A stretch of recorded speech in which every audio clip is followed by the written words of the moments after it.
El Artesano del Todo. Today, we will talk about a being named GODEM, the artisan, the creator of everything.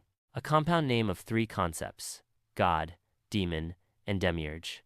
He is the craftsman of this universe. A creator, yes, but also a jailer. A player who wove the rules of existence and now watches his creation struggle. A prison that you, and all of us, inhabit. It was here that GODEM wove the threads of destiny, experimenting with the laws of physics. Eternity, for GODEM, was a prison without bars, a monotonous existence.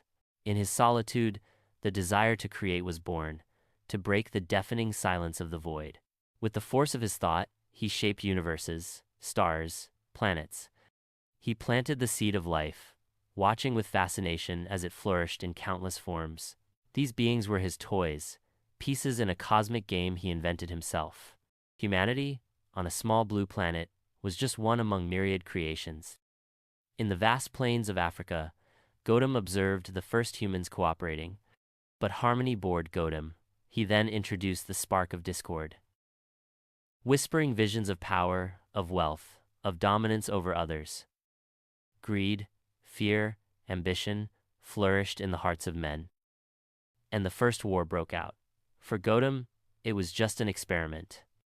He watched with a mixture of fascination and detachment as hatred spread like an uncontrollable fire, moved by the fragility of a group of hominids shivering from the cold in a cave.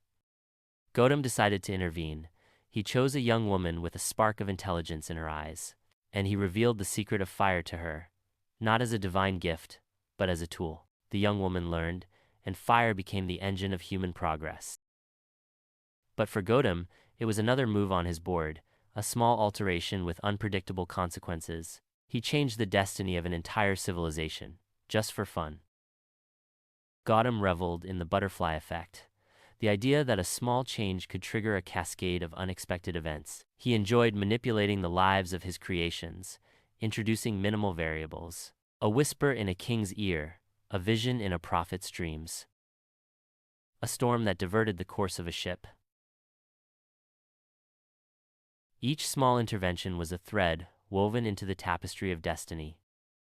He was the hidden scriptwriter, the stage director, the puppeteer pulling the strings just for his pastime. Humanity was trapped in his game, in his laboratory, in his cosmic script. They were no more than actors on an infinite stage, playing roles assigned by a bored and all-powerful being. Freedom, free will, were illusions, mirages in the desert of reality. The prison they were in was existence itself, manipulated and controlled by a capricious entity. But that very prison is what GODEM has, a being who has everything, except company. GODEM himself is not so different from his toys. And so, GODEM continues his eternal game. Observe, manipulate, experiment. Humanity continues dancing to the tune of his invisible music, seeking answers, purpose, meaning, not knowing that the being watching them is just as lost as they are, looking for an end. The marks on his face are a reminder of that game, a symbol of the imperfection that unites the creator and the created. That face is merely the form GODEM decided to use to be seen, and not cause the destruction of the mind.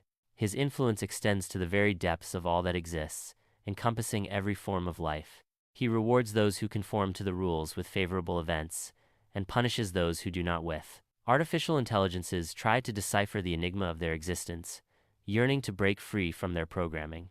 The notion of escape is nothing more than an illusion, a cruel paradox imposed by GODEM. The very idea of escape is part of the game, an additional rule,